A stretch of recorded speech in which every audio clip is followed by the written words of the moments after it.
حاضرین، یہ ربیع اول کا مہینہ چل رہا ہے اور گزشتہ ہفتے ہم نے سیرت کے حوالے سے بات چیت شروع کی تھی۔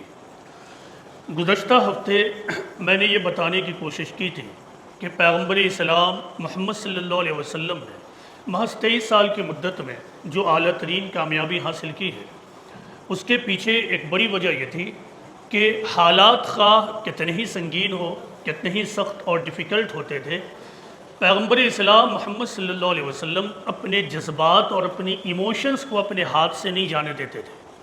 آپ ہمیشہ اپنے جذبات کو پکڑ کر رکھتے تھے اور جذبات کو اپنے اوپر کبھی بھی رول کرنے نہیں دیتے تھے، خواہ وہ انفرادی معاملہ ہو یعنی آپ کا اور کسی دوسرے فرد کا معاملہ، یا پھر اجتماعی معاملہ ہو۔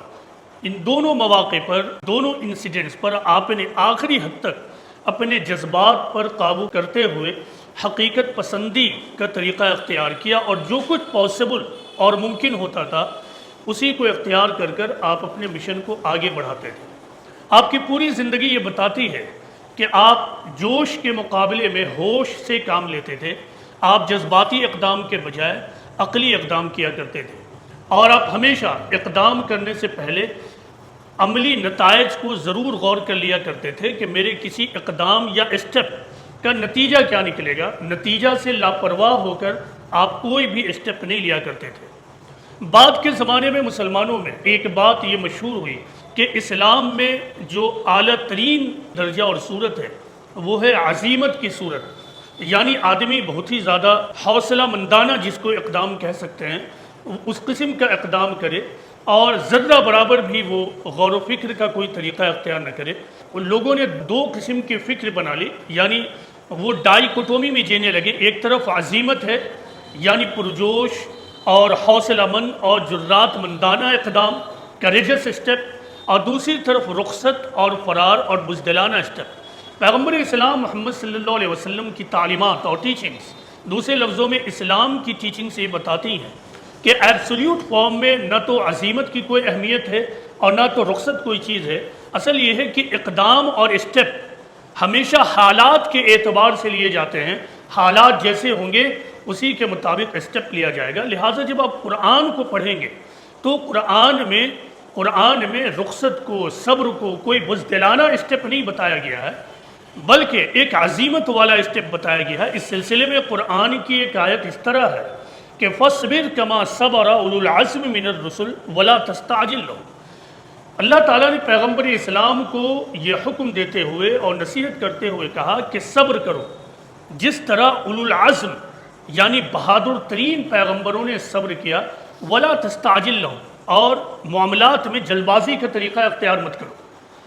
اب غور کیجئے کہ اس آیت میں اللہ تعالیٰ نے صبر کو عزیمت کے برابر قرار دیا، یعنی دشمنوں سے ٹکراؤ کا طریقہ اختیار نہ کرنا، عجلت کا طریقہ اختیار نہ کرنا، جوش کے مقابلے میں ہوش کا طریقہ اختیار کرنا۔ اس کو اس آیت میں اللہ تعالیٰ نے اولو العزم پیغمبروں یعنی بہادر پیغمبروں کا طریقہ بتایا ہے۔ پیغمبر اسلام محمد صلی اللہ علیہ وسلم کی جب آپ زندگی دیکھیں گے تو آپ پائیں گے کہ آپ نے اپنی پوری زندگی میں اس حکمت کو اور اس وژڈم کو پوری طرح ملحوظ رکھا اور سامنے رکھا۔ مثال کے طور پر آپ کی بعثت اور ایڈونٹ مکہ میں ہوئی، اور آپ نے مکہ سے اپنے مشن کا آغاز کیا، لیکن مخالفین اور اپوننٹس نے آپ اور آپ کے ساتھیوں کے خلاف بہت زیادہ مسائل پیدا کیے، پرابلمز پیدا کیے، آبسٹیکلز پیدا کر دیا، یہاں تک کہ 13 سال پرامن اور صابرانہ طریقہ اختیار کرنے کے باوجود، یک طرفہ صابرانہ طریقہ اختیار کرنے کے باوجود پیغمبر اسلام مکہ میں ٹک نہ سکے، اور بحالت مجبوری آپ کو مکہ کو چھوڑ کر مدینہ جانا پڑا۔ اسی واقعے کو اسلامی تاریخ میں اور سیرت کی کتابوں میں ہجرت اور ہجرت رسول کہا جاتا ہے، یعنی مائیگریشن آف دی پروفیٹ محمد صلی اللہ علیہ وسلم۔ واقعات بتاتے ہیں کہ جس وقت آپ نے ہجرت کی تھی اس وقت آپ کے مخالفین تلوار کو لیے ہوئے چاروں طرف آپ کے مکان کو گھیر چکے تھے اور آپ کو قتل کر دینا چاہتے تھے۔ اس وقت اب آپ کے پاس دو طریقہ تھا، ایک تو یہ کہ جوش میں آ کر، جس کو بعد کے زمانے میں مسلمانوں نے عزیمت کا طریقہ بتانا شروع کیا، وہ طریقہ اختیار کر کر ان سے ٹکراتے، اور ٹکرا کر یا تو وہیں شہید ہو جاتے یا پھر اگر اللہ موقع دیتا تو آگے نکلتے، لیکن آپ نے ایسا نہیں کیا۔ اب اس واقعے کو دیکھ کر کوئی شخص کہہ سکتا ہے کہ پیغمبر اسلام نے عزیمت کا نہیں، رخصت کا طریقہ اختیار کیا، یعنی فرار کا طریقہ، لیکن یہ بات درست نہیں ہے۔ پیغمبر اسلام نے دراصل جوش کے مقابلے میں ہوش کا طریقہ اختیار کیا، جو کچھ اس وقت پاسبل تھا اس کو اختیار کیا۔ ہمیشہ یاد رکھیے کہ اسلام میں لڑنا، مارنا، مرنا، مروا دینا، کسی کو مارنا، یہ کوئی ہدف اور نشانہ نہیں ہے۔ یہ تو کسی مجنونانہ مشن کا حصہ ہو سکتا ہے، کسی دانشمندانہ مشن اور اللہ کے مشن کا یہ حصہ نہیں ہو سکتا ہے کہ آپ اپنے آپ کو مروا لیجئے یا کسی کو مارنے کے لیے اتاولے ہوئیے، یا بعد کے زمانے میں جس چیز کو کہا گیا کہ شہید ہو جائیے یا کسی کو قتل کر دیجئے، یہ اسلام کا طریقہ نہیں ہے۔ اسلام میں اصل زندگی ہے، اسلام میں موت نہیں، اسلام میں زندگی ہے، اسلام میں باقی رہ جانا ہے، اسلام میں باقی رہ کر اپنے مشن کو آگے بڑھانا ہے۔ یہی پیغمبر اسلام محمد صلی اللہ علیہ وسلم نے اپنی پوری زندگی میں کیا۔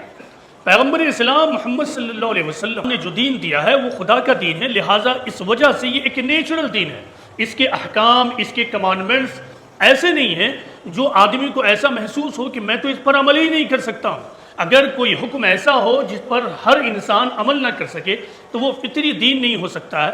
پیغمبر اسلام نے ایک ایسا دین چھوڑا ہے جو انتہائی فطری دین ہے، جو انتہائی پریکٹیکل ہے، جو ہر ایک انسان کے لیے قابل عمل ہے۔ اور اس معاملے میں اسلام میں اتنا زیادہ احتیاط برتا گیا ہے، اتنا زیادہ احتیاط کہ اپنی جان کو بچانے کے لیے، اگر اپنی جان خطرے میں ہے تو اپنی جان کو بچانے کے لیے خلاف واقعہ بات کہہ دینا اور ناحق بات کہہ دینے کی بھی اجازت اسلام نے دی ہے کہ اصل چیز ہے اپنی جان بچاؤ اور اپنی تاریخ کو آگے بڑھاؤ۔ اس معاملے میں میں آپ کو مکی دور کا ایک واقعہ سناتا ہوں۔ یہ واقعہ عمار بن یاسر رضی اللہ عنہ کا ہے۔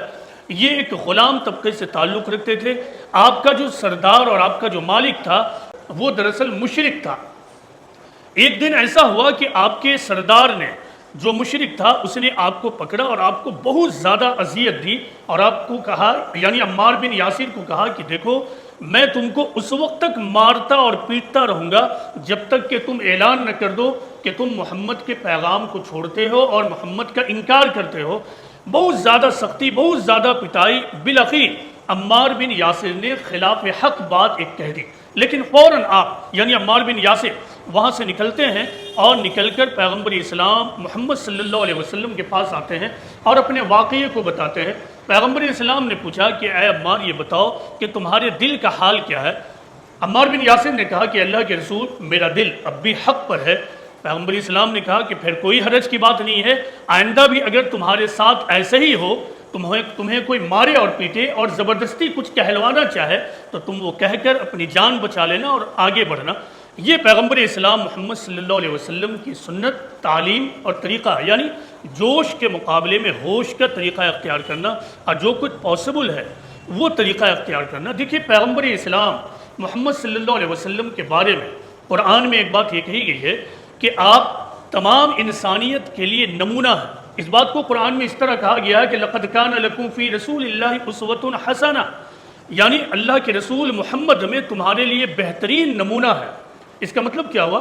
اس کا مطلب یہ ہوا کہ پیغمبر اسلام کی لائف اور زندگی ایسی ہوگی جو ہر انسان کے لیے قابل عمل ہو، جو ہر انسان کے لیے پریگمیٹک ہو، یعنی آپ کو ایک انسان کی حیثیت میں رہ کر زندگی گزارنا۔ اگر آپ کے ساتھ ایسا ہو کہ آپ فوق البشر کی سطح پر زندگی گزارتے ہیں، آپ اپنے تمام معاملات کو فرشتوں کی مدد سے کرتے، تو پھر تو بعد کے انسانوں کے لیے پیغمبر اسلام محمد صلی اللہ علیہ وسلم کی زندگی میں کوئی نمونہ اور کوئی ماڈل ہی نہیں ہوتا۔ اور پھر یہ کہنا کہ ایک طرف پیغمبر جو فرشتوں کی مدد سے تمام معاملات کو حل کرتا، اس کو تمام انسانیت کے لیے نمونہ بنانا، تو یہ تو تکلیف مالا یطاق کے مترادف ہوتا، یعنی کسی انسان کے اوپر ایک ایسا برڈن ڈالنا جو برڈن اٹھانے کے لائق نہیں۔ لہٰذا اللہ تعالیٰ نے اور خود رسول نے ایسا نہیں کیا ہے۔ پیغمبر اسلام نے ہمیشہ وہی کام کیا، وہی عمل کیا جو تمام انسان کے لیے قابل عمل ہو۔ یہ معاملہ آپ نے عبادت کے معاملے میں بھی کیا اور معاملات کو حل کرنے اور اپنے مشن یعنی دعوتی مشن کو آگے بڑھانے کے معاملے میں بھی۔ عبادت کے معاملے میں ایک مثال لیجئے، تمام مسلمانوں کے اوپر، اہل ایمان کے اوپر دن بھر میں 5 وقت کی نمازیں فرض ہیں۔ لیکن آپ کو معلوم ہوگا کہ پیغمبر اسلام کے اوپر ایک چھٹی نماز بھی فرض تھی، اور وہ تھی تہجد کی نماز۔ آپ اس کو اسی طرح پڑھتے تھے جیسے آج ایک سچا مسلمان 5 وقت کی نماز نہایت پابندی کے ساتھ پڑھتا ہے، کچھ بھی ہو جائے آپ وہ نماز پڑھتے تھے۔ لیکن روایت میں یہ بات آتی ہے کہ ایک مرتبہ رمضان کا مہینہ تھا، رمضان کے مہینے میں عبادت کا شوق ذوق زیادہ پیدا ہو جاتا ہے۔ بہت سارے صحابہ مسجد میں نمازیں پڑھ رہے تھے، انہوں نے دیکھا کہ رسول اللہ بھی نماز پڑھ رہے ہیں، تو تمام صحابی آپ کے پیچھے اقتدا کرنے لگے۔ یہ معاملہ ایک دن ہوا، اب اگلے دن یہ بات پھیل گئی کہ رات میں رسول اللہ نے جماعت سے نماز پڑھائی اور ہم نے نماز پڑھی، اور بھیڑ بڑھ گئی، دوسرے دن اور بڑھی، تیسرے دن اور بڑھی۔ اب چوتھے دن پیغمبر اسلام باہر نہیں نکلے اور اپنے حجرے سے، اور حسب دستور آپ فجر کے وقت باہر آئیں، 2 رکعت نماز پڑھائی یعنی فجر کی نماز، اور اس کے بعد لوگوں کی طرف مخاطب ہوتے ہوئے کہا کہ لوگوں، ایسا نہیں کہ میں تمہارے آنے سے بے خبر تھا، میں پوری طرح باخبر تھا، لیکن میں اس سے ڈرتا ہوں کہ کہیں یہ تمہارے اوپر بھی لازم اور فرض نہ ہو جائے۔ آپ کو یہ معلوم تھا کہ دن بھر میں جو 5 وقت کی نمازیں ہیں، یہی امت کے اوپر اتنی بھاری ہے کہ پتہ نہیں کتنے لوگ اس کے پابند ہوں گے، اور آپ حالات دیکھ رہے ہیں، اگر تہجد کی نماز بھی فرض ہو جائے تو کتنے لوگ ہوں گے جو اس کو پابندی سے ادا کر پائیں گے۔ لہٰذا آپ نے کوئی بھی ایسا عبادتی عمل بھی امت کو نہیں بتایا جو امت چاہے تو نہ کر سکے۔ یہی معاملہ آپ کا پوری زندگی میں رہا، اپنے مشن میں اور خدا کے پیغام کو تمام انسانیت تک پہنچانے کے معاملے میں، کہ آپ نے وہی عمل اور وہی پریکٹس اختیار کیا جو تمام انسانیت کے لیے قابل عمل اور پریکٹیکل ہو۔ پیغمبر اسلام کی زندگی کا جب آپ مطالعہ کریں گے تو آپ کو یہ معلوم ہوگا کہ کسی بھی مسئلے کو حل کرنے کے 2 طریقے ہوتے ہیں۔ ایک تو یہ ہے کہ آدمی ٹکراؤ کا طریقہ اختیار کرے، ہوش کے مقابلے میں جوش کا طریقہ اختیار کرے۔ دوسرا طریقہ یہ ہے کہ آدمی سوچا سمجھا منصوبہ بند طریقہ اختیار کرے، ویل پلانڈ اسٹیپ لے۔ پیغمبر اسلام محمد صلی اللہ علیہ وسلم کی زندگی، آپ کی تعلیم، قرآن اور حدیث یہ بتاتے ہیں کہ کامیاب زندگی گزارنے کا طریقہ یہ ہے کہ ہمیشہ ٹکراؤ سے بچتے ہوئے، جوش کے مقابلے میں ہوش سے کام لیتے ہوئے اپنے مشن کو اور اپنے زندگی کے سفر کو جاری رکھو۔ پیغمبر اسلام محمد صلی اللہ علیہ وسلم کی زندگی سے میں 1-2 واقعات سناتا ہوں جس سے آپ کو اس معاملے کو سمجھنا آسان ہو جائے گا۔ پیغمبر اسلام کی زندگی سے جو ایک نمونہ ملتا ہے جسے ہم کہہ سکتے ہیں، میں اس کو اس طرح کہتا ہوں کہ نو دا ڈفرنس، یعنی فرق کو جانو۔ اب فرق کیا دیکھیں، حدیث کی کتاب جب اٹھائیں گے تو اس میں آپ کو ایک حدیث اس طرح ملے گی کہ افضل الجہادی کلمۃ عدل عند سلطان جائر، یعنی سب سے افضل جہاد یہ ہے کہ کسی ظالم حکمراں کے سامنے کلمہ حق کہا جائے۔ حدیث کو یاد رکھیے کہ سب سے افضل جہاد یہ ہے کہ کسی ظالم حکمراں کے سامنے کلمہ حق کو کہا جائے۔ یہ ایک حدیث ہے، اس کا مطلب تو یہ ہوا کہ ظالم حکمراں کے سامنے کلمہ حق کو بلند کرنا یہی سب سے بڑی بات ہے، سب سے بڑی جہاد ہے۔ لیکن اب دوسری حدیث دیکھیں، حدیث کی کتابوں میں ایک روایت اس طرح آئی ہے، اور کثرت سے یہ روایتیں ہیں کہ پیغمبر اسلام محمد صلی اللہ علیہ وسلم کہتے ہیں کہ بعد کے زمانے میں فتنہ پیدا ہوگا۔ لوگوں نے پوچھا کہ اے اللہ کے رسول، یہ فتنہ کیسا ہوگا؟ آپ نے کہا کہ تمہارے حکمراں طبقے میں بگاڑ پیدا ہوگا۔ وہ بظاہر انسان ہوں گے، ان کا جسم انسان کی طرح ہوگا، لیکن ان کے اندر شیطان کا دل ہوگا۔ حضرت حذیفہ کہتے ہیں کہ ہم نے دریافت کیا کہ اللہ کے رسول جب ایسا ہو تو ہم کیا کریں؟ پیغمبر اسلام نے کہا کہ جب ایسا ہو تو سنو اور اطاعت کرو۔ صرف اتنا ہی نہیں کہا، حدیث کو میں بیان کر رہا ہوں، میں حدیث بیان کر رہا ہوں۔ پیغمبر اسلام نے بس اتنا ہی نہیں کہا بلکہ اس کے آگے یہ کہا کہ یہاں تک کہ تمہاری پیٹھ پر کوڑے مارے جائیں، تمہارے مال کو چھینا جائے، تب بھی سنو اور اطاعت کرو۔ اب یہ دونوں حدیث آپ کے سامنے ہیں، اب فرق کو جانیے کہ فرق کیا ہے۔ اب ایک حدیث میں افضل جہاد یہ بتایا گیا کہ ظالم حکمراں کے سامنے ڈٹ کر کھڑے ہو جانا، دوسری حدیث میں سختی کے ساتھ، انتہائی اہتمام کے ساتھ پیغمبر اسلام نے کہا کہ کچھ بھی ہو جائے تم حکمراں طبقے سے ٹکراؤ کا طریقہ اختیار نہیں کرنا۔ تو مسئلہ یہ ہے کہ حکم کیا ہے؟ دیکھیں دونوں میں فرق یہ ہے کہ ایک کا معاملہ قولی نصیحت سے ہے اور دوسرے کا معاملہ عملی اقدام سے ہے۔ جہاں تک قولی نصیحت کا معاملہ ہے، یعنی زبان سے نصیحت کرنے کا معاملہ، تو افضل ترین بات یہ ہے کہ لوگوں کے سامنے حق بات کہی جائے۔ اگر ظالم حکمراں بھی ہے تو تو اس کے سامنے بھی جو حق ہے وہ بات کہی جائے۔ اس کا مطلب یہ بھی نہیں ہے کہ آپ روڈ پر نکل جائیں، جلوس نکالیں، نعرے بازی کریں، اخباروں میں حکمراں طبقے کے خلاف نگیٹو پروپیگنڈا کرنا شروع کریں۔ یہ قولی نصیحت نہیں، آگے آپ کو پتہ چلے گا کہ اس قولی نصیحت کا مطلب کیا ہے۔ یہ تو ایک بات ہوئی۔ دوسری طرف اس حدیث سے میں اس سے روکا گیا کہ جب حکمراں طبقہ ظالم ہو جائے تو اس سے ٹکراؤ کا طریقہ اختیار نہیں کرو، بلکہ نقصان کو برداشت کرتے ہوئے اپنے لیے پریکٹیکل راستہ اپناؤ۔ وہ دیکھو کہ کون راستہ ہے جس کو اختیار کر کے تمہارے زندگی کا سفر آگے بڑھتا رہے۔ یہ دونوں کا فرق ہے، یعنی ایک قولی نصیحت اور ایک عملی اقدام۔ عملی اقدام میں ٹکراؤ سے روک دیا گیا، قولی نصیحت میں یہ بتایا گیا کہ حق بات ہی کہو۔ لیکن اب حق بات کس طرح کہی جائے گی؟ خاص طور سے حکمراں طبقہ۔ آپ نے دیکھا ہوگا کہ ایک عام انسان کو بھی اگر کوئی نصیحت کیجئے تو وہ فوراً برہم ہو جائے گا۔ تھوڑی سی زبان کو آپ بدل لیجئے، اور زبان کو بدل کر سماج کے ایک سب سے کمزور ترین آدمی کو آپ سختی سے سمجھانا شروع کیجئے، وہ بھی آپ کے خلاف برہم ہو جائے گا۔ یہ ایک حقیقت ہے کہ مسلمانوں پہ نماز فرض ہے، لیکن آپ نکل جائیے اسی چوراہے پہ اور مسلمانوں کو پکڑ کر ڈانٹتے ہوئے کہیے کہ تم کیسے مسلمان ہو، نماز نہیں پڑھتے ہو، وہ آپ کے خلاف پروپیگنڈا اور نگیٹو باتیں پھیلانا شروع کر دے گا، آپ کے خلاف نگیٹو چیزیں بولنا شروع کر دے گا، آپ کے کیریکٹر کو برا ثابت کرنا شروع کر دے گا، وغیرہ وغیرہ۔ جب معاملہ حکمراں کا ہو تو آپ یہ سمجھ سکتے ہیں کہ یہ کتنا شدید قسم کا معاملہ ہوگا، لہٰذا اس میں حکمت ضروری ہے۔ عبداللہ بن عباس سے یہ سوال کیا گیا کہ آپ ہمیں یہ بتائیے کہ حکمراں طبقے کو کیسے ہم نصیحت کریں۔ انہوں نے کہا کہ اگر نصیحت کرنا ضروری ہو جائے تو تم حاکم کے پاس چلے جاؤ اور اس کو اس طرح نصیحت کرو، اپنے رولر کو اس طرح نصیحت کرو کہ وہ تمہارے اور اس کے درمیان کی بات ہو، کوئی تیسرا آدمی اس کو نہ جانے۔ کیوں؟ تاکہ انا نہ بھڑکے، اس کا گھمنڈ اوپر نہ ہو، اس کا ایگو اس کا اوپر نہ ہو، اور پھر وہ تمہارے خلاف مزید کارروائی شروع نہ کر دے۔ یہ ایک طریقہ ہوا کہ ہمیں فرق کو جاننا چاہیے کہ قولی نصیحت اور عملی اقدام میں فرق کیا ہے۔ اب دوسرا واقعہ سنیے۔ آپ کو معلوم ہے کہ سیرت رسول صلی اللہ علیہ وسلم کا ایک واقعہ وہ ہے جسے ہجرت کہتے ہیں۔ ہجرت کے واقعات میں جو ایک واقعہ وہ یہ ہے کہ جب ہجرت کا پیغمبر اسلام نے اپنے ساتھیوں کو حکم دے دیا تو حضرت عمر رضی اللہ عنہ نے جو طریقہ اختیار کیا اس کو غور کیجیے۔ حضرت عمر رضی اللہ عنہ نے ہجرت کی تیاری اس طرح کی کہ انہوں نے تلوار اٹھایا، اپنے سامان کو اکٹھا کیا، کعبۃ اللہ گئے، اور کعبۃ اللہ جانے کے بعد آپ نے 2 رکعت نماز پڑھی۔ اور مکہ میں یہ طریقہ تھا کہ کعبہ، یہ مکہ کے جو بڑے بڑے لوگ تھے کعبہ کے ارد گرد بیٹھتے تھے، وہی ایک بیٹھنے کی بہترین جگہ تھی۔ تو جتنے سردار تھے وہ سب بیٹھے ہوئے تھے۔ آپ نماز سے فارغ ہونے کے بعد ان سرداروں کے پاس آئے اور دیکھیے انہوں نے کیا کہا۔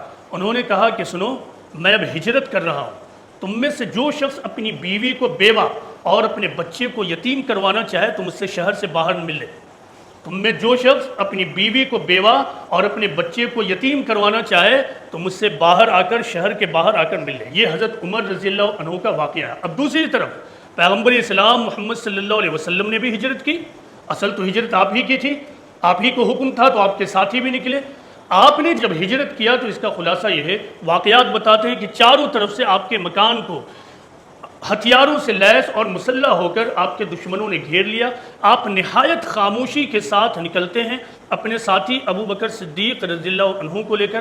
آپ مکہ سے مدینہ کی طرف جانے کا ارادہ کرتے ہیں۔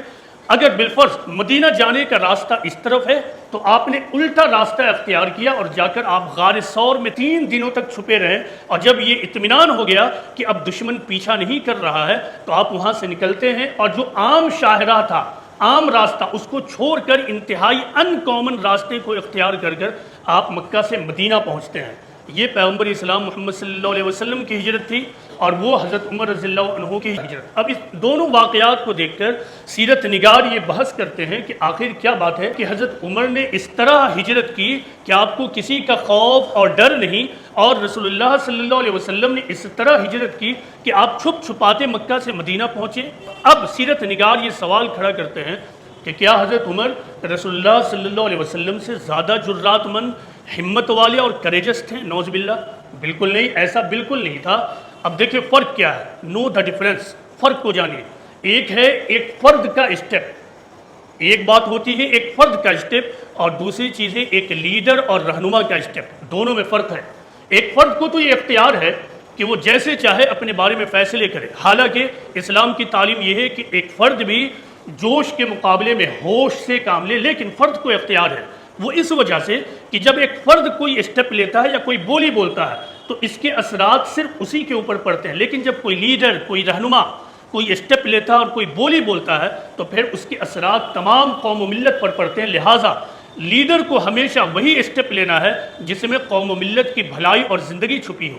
پیغمبر اسلام محمد صلی اللہ علیہ وسلم تمام امت کے لیے قیامت تک آنے والے انسانوں کے قائد تھے، لہٰذا آپ کو تو وہی اسٹیپ لینا تھا جو قیامت تک آنے والے انسانوں کے سامنے جب مسائل پیدا ہوں تو ان کے لیے وہ قابل حل اسٹیپ ہو۔ آپ نے یہی کیا۔ یہ فرق ہوا انفرادی اقدام اور اجتماعی اقدام کا۔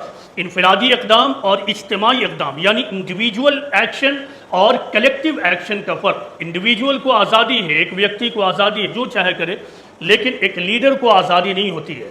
لیڈر کو ہمیشہ اپنے جذبات پر قابو رکھنا ہوتا ہے، اسے یہ دیکھنا ہوتا ہے کہ میرے ایک اسٹیٹمنٹ، میرے ایک بیان اور میرے ایک اسٹیپ کا اثر میری قوم کے اوپر کیا پڑے گا، کیونکہ میری قوم میرے ہی اوپر ڈیپینڈ کرتی ہے۔ اس اصول سے، پیغمبر اسلام کے اس واقعے سے یہ ہمیں اصول اور پرنسپل اور یہ سنت ملتی ہے کہ جب انفرادی معاملہ ہو تو آدمی آزاد ہے، اگرچہ تعلیم یہی ہے کہ جوش کے مقابلے میں ہوش سے کام لیا جائے، امپاسبل کے مقابلے میں جو پاسبل ہے وہی اختیار کیا جائے، لیکن وہ آزاد ہے۔ لیکن جہاں تک کلیکٹیو اسٹیپ اور ایکشن کا معاملہ ہے تو پھر وہاں کوئی بھی آزاد نہیں ہے۔ اسے حالات کا پورا جائزہ لینا ہوگا، اسے پروز اینڈ کون سمجھنا ہوگا، اسے فیوریبل سچویشن اور انفیوریبل سچویشن کو سمجھنا ہوگا، موافق اور ناموافق حالات کا جائزہ لینا ہوگا، اسے یہ دیکھنا ہوگا کہ میرے اس فیصلے کا انجام کیا نکلے گا، نتیجہ کیا ہوگا، اب پھر میری قوم کے ساتھ کس طرح کے حالات پیدا ہو سکتے ہیں۔ تب جا کر ایک لیڈر کو یہ حق ہوگا، اختیار ہوگا کہ وہ کوئی کلیکٹیو ایکشن لے۔ یہ ہے پیغمبر اسلام محمد صلی اللہ علیہ وسلم کی زندگی۔ آپ اگر پیغمبر اسلام کی زندگی کا مطالعہ کریں گے تو آپ یہ پائیں گے کہ پیغمبر اسلام نے جوش سے کام نہیں لیا ہے۔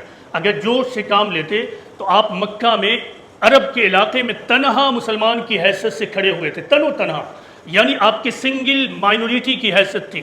ایک سنگل مائنورٹی 23 سال میں تمام عرب اور اس کے اطراف میں خدا کے دین کا پیغام پھیلا دے، یہ آسان کام نہیں تھا۔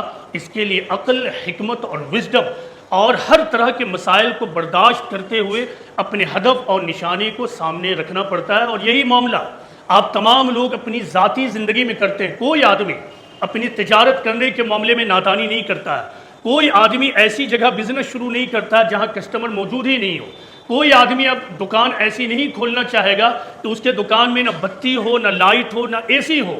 کوئی آدمی ایسا نہیں چاہے گا کہ وہ اپنی ایسی دکان کھولے جو ماڈرن ایج میں ایک انتہائی پچھڑے زمانے کی دکان دکھے۔ اگر اس کے پاس موقع نہیں ہے تو پھر تو وہی کرے گا جو اس کے پاس ہے، لیکن کوئی ایسا نہیں چاہے گا۔ کسی کا اپنا معاملہ پھنس جاتا ہے، زمین کا معاملہ ہو، مکان کا معاملہ ہو، کوئی اور مقدمہ ہو، تو وہ آخری درجے میں کوشش کرتا ہے کہ میں اپنے مسئلے کو بنا لوں۔ تو پھر دین کے معاملے میں ہم نادانی کیوں کرتے ہیں؟ ہم دین کے معاملے میں جوش والا اسٹیپ کیوں لیں؟ ہم دین کے معاملے میں وہی ہوش اور وہی پریکٹیکل وزڈم کیوں نہ اختیار کریں؟ ہم ساری قوم کے بارے میں وہی طریقہ اختیار کیوں نہ کریں کہ جس میں سب کا منافع ہو، سب کا فائدہ ہو؟ ذات کے معاملے میں تو ہم خوب فائدہ دیکھتے ہیں، لیکن قوموں کا فائدہ ہو، آخر یہ کون دیکھے گا؟ دیکھیے ہم ہندوستان جیسے ملک میں رہ رہے ہیں، ہندوستان کا ماحول پوری طرح بدل چکا ہے، پوری طرح بدل چکا ہے۔ اور یاد رکھیے جو لوگ میری عمر کے ہیں، میں چاہوں گا کہ وہ اور جیے 30 سال 40 سال، جو آپ معمر ہو چکے ہیں آپ کو بھی اللہ تعالیٰ لمبی عمر دے، آپ کی سرپرستی حاصل رہے۔ یہ بات یاد رکھیے کہ اب کورس الٹنے والا نہیں ہے، اب تاریخ نے ایک فیصلہ کر دیا ہے اور یہ فیصلہ ہو چکا ہے۔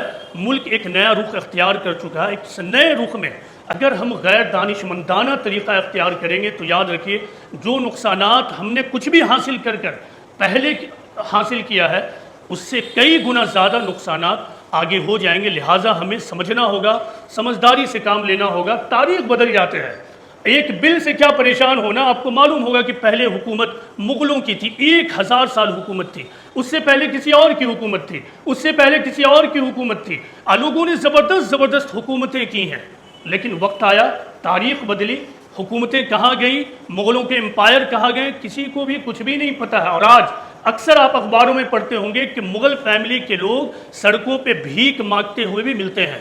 تو اس سے بالکل پریشان نہ ہو کہ ایک حاکم ہے، یہ فیصلہ لیتا ہے، وہ لیتا ہے۔ جو پاسبل ہے وہ کر جائیے، اور بہترین طریقہ یہ ہے کہ جو کچھ ہمیں حاصل ہو نقصان سہتے ہوئے بھی حاصل کر کے ہم آگے بڑھیں، تاریخ کو آگے بڑھائیں۔ یاد رکھیے ہمارا سب سے بڑا مسئلہ کیا ہے؟ ہمارا سب سے بڑا مسئلہ ہماری جہالت ہے۔ ہم نہ دین کو جانتے ہیں نہ ہم دنیا میں آگے ہیں۔ تو ایسی قوم بھلا کیسے آگے بڑھے گی؟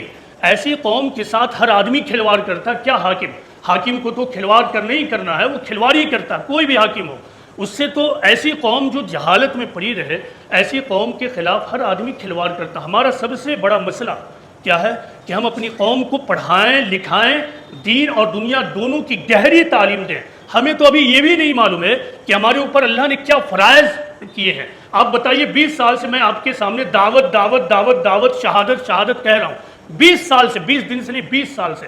آپ میں سے کتنے لوگ ہیں جو دعوت کے کام سے جڑ گئے ہیں؟